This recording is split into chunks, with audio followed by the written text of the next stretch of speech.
Hey, what's up, everybody? It's me, Brent Mukai, voice actor, improv trainer, entertainer, back with episode 2 of my podcast, Brent Mukai Podcast, or the Brent Mukai Podcast. I don't know. It's still a working title. Nah, it's not. See, I know, like, people are going to be like, SEO, search engine optimization, bro. And I'm like, fuck that. Welcome.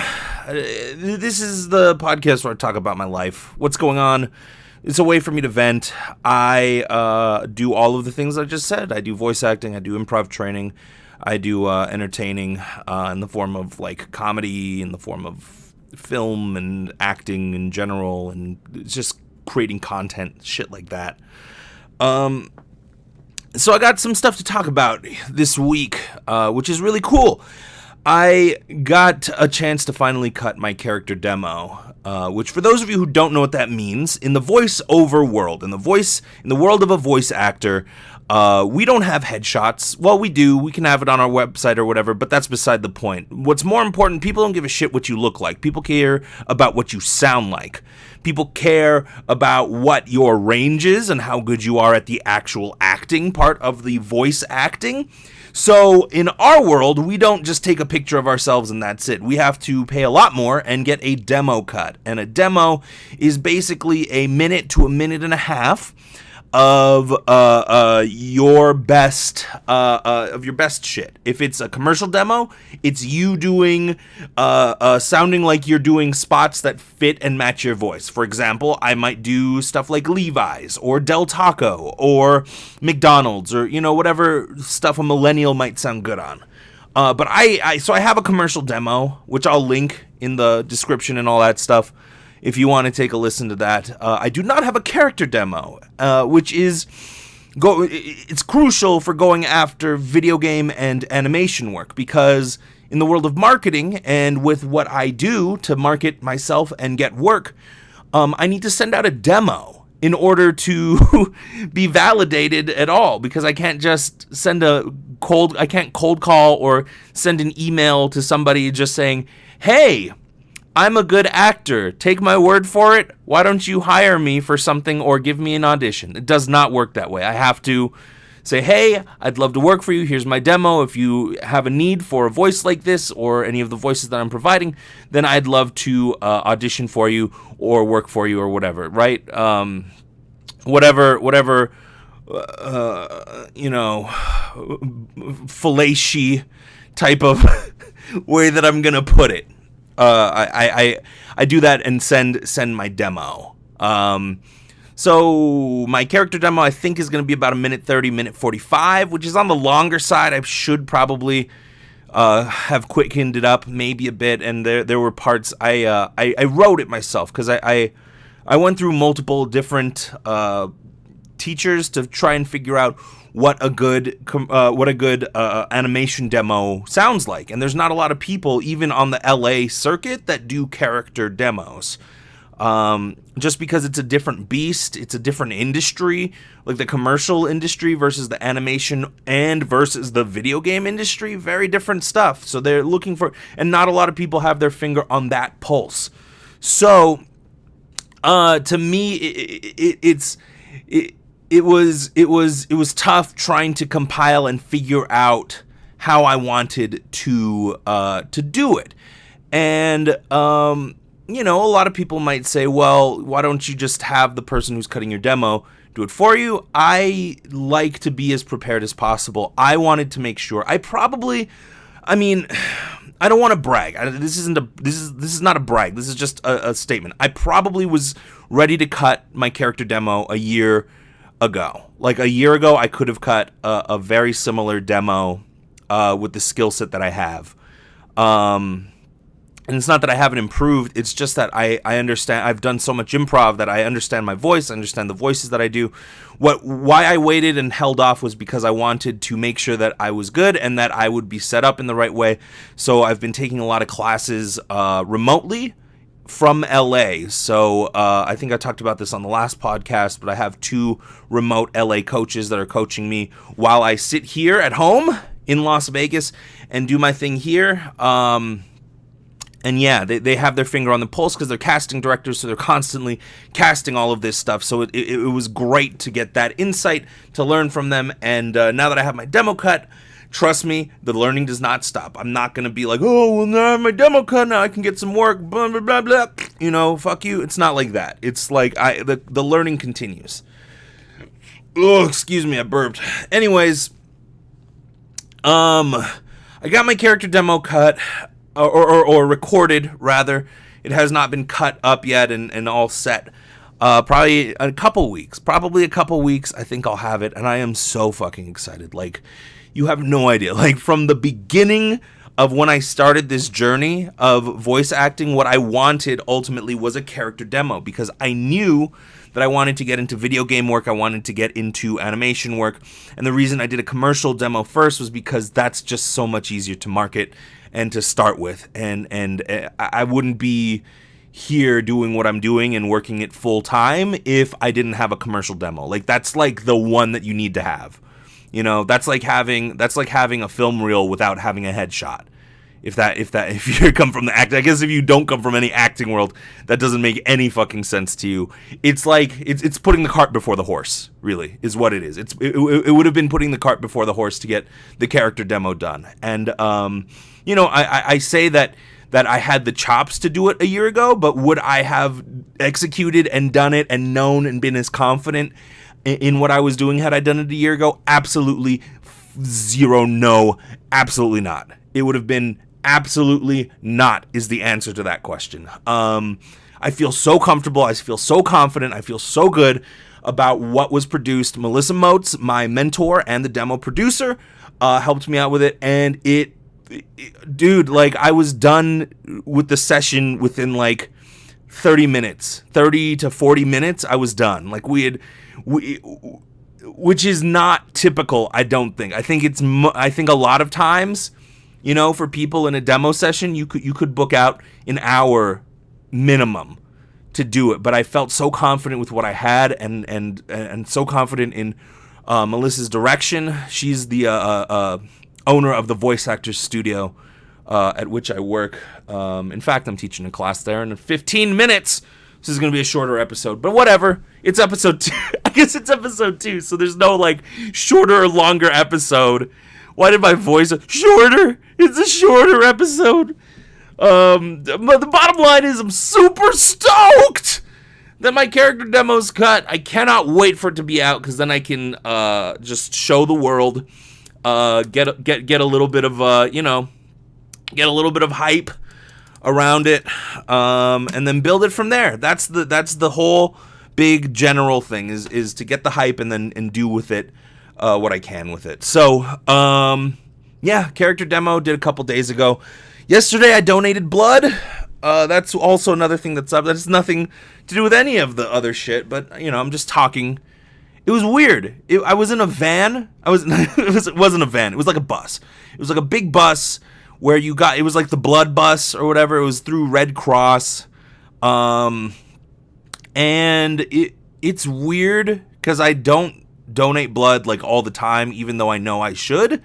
But when they call me and they try to set up an appointment, I'm usually pretty good about it, because I also have like O positive blood, which is like the second rarest blood. So they really make you feel good about it. They're really like, well, you know that your like your blood saves more lives than regular every ordinary day, you know, shitty people with just stupid blood. Your blood is like it's like everybody else's blood is like Aquaman, but your blood is like Batman. Like that's kind of what they do. So I get endless calls because of my blood. I know sort of what privilege is like, because of my blood type, and also because I have a penis. Did that get too real for a second?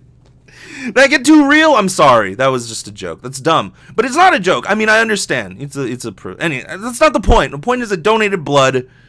And it's the questionnaire I hate. I hated the questionnaire, and I always forget how much I hate answering the questionnaire to donate blood, and I was thinking about this as I was losing blood and I was going unconscious and shit or whatever. But now I'm a big guy.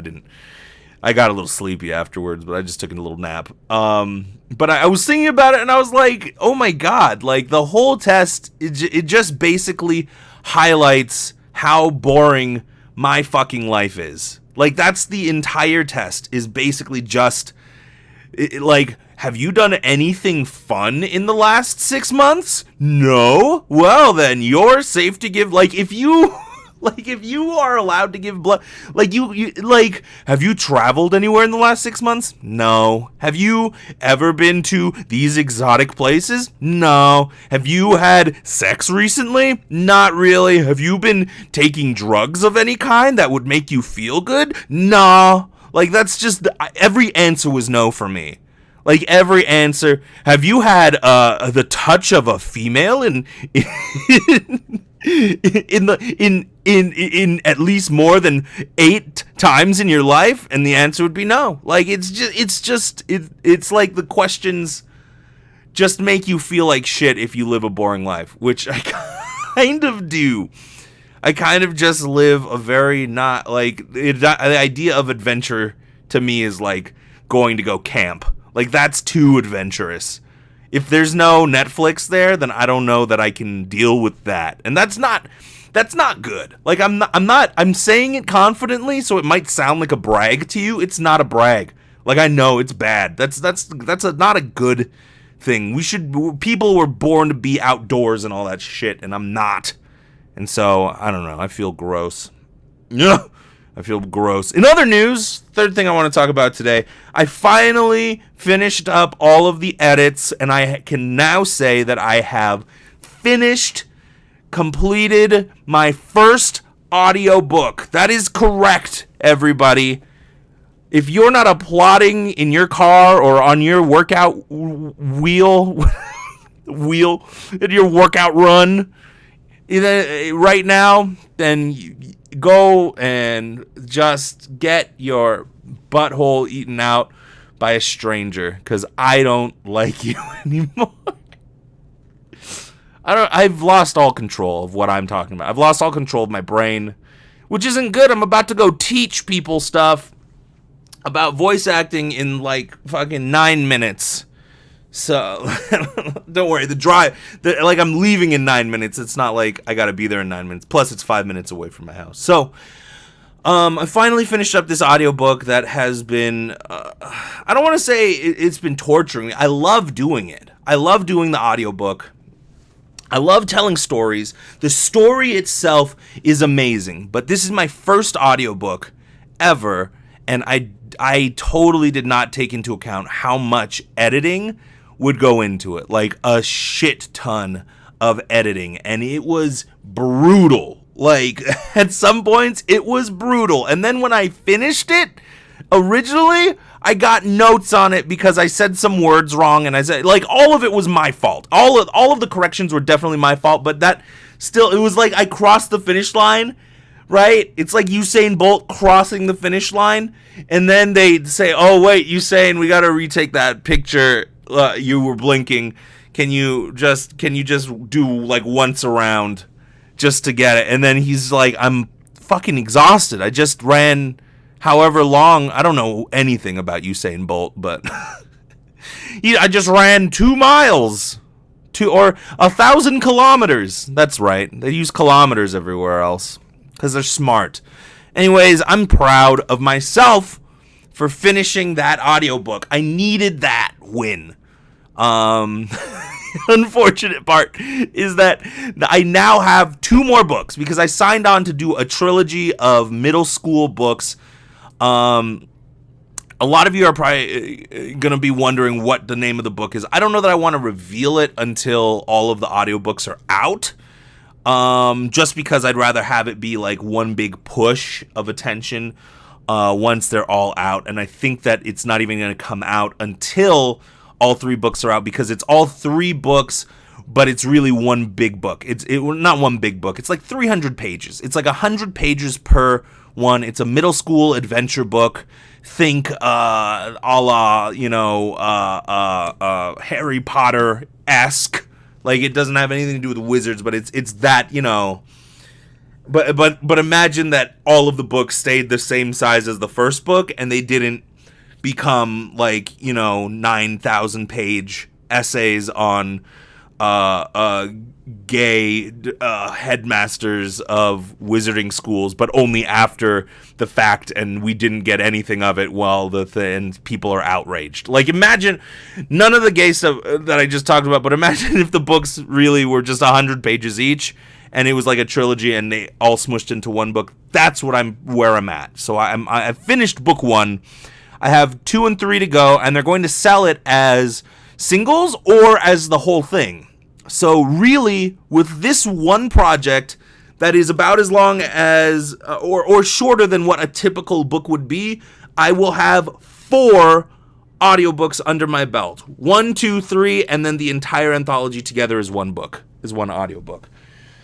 So, when I had originally been approached to do it, I was very honest and said I haven't done one of these, but I've been interested and I've wanted to do it. I like storytelling. So yeah, I'm happy with the progress. I'm a third of the way done. And here's the thing, really, is that now that I know how to edit and now that I know what I'm in for, I just know. I get it now, right? So I might hop into a few new problems along the way that I can solve pretty quickly, but all of the big main first, how the hell do I do this? Because there's very specific specifications on what the book needs to sound like what it needs to have, what should it have, what shouldn't it have, all of that shit. It's tedious. So I learned all that with the first book. I believe I will knock out the next 2 books in half the time it took me to do the first book, which altogether probably, I want to say maybe 16 hours in total, 16 total hours of work for that first book. Probably less, probably a little less. I'm inflating my own ego with that. It probably took me like 14 hours or so. But anyways, I digress. The point I'm trying to make is I'm happy. I'm glad with where I am. And with this audiobook, it's been constant failure, but I've had to push my way through it. And there were times where I just wanted to go to the guy that hired me to be the voice of the book and be like, look, man, you're going to have to find somebody else. But I didn't. I persevered, and I kept saying, I want to quit this so bad, but I didn't. And I got here, and now it's done, and fuck yes. Applaud. Now is the time to applaud. I don't know why I want the spirit of your applause. I'm not going to hear your applause, right? I'm not going to ever hear your applause, but now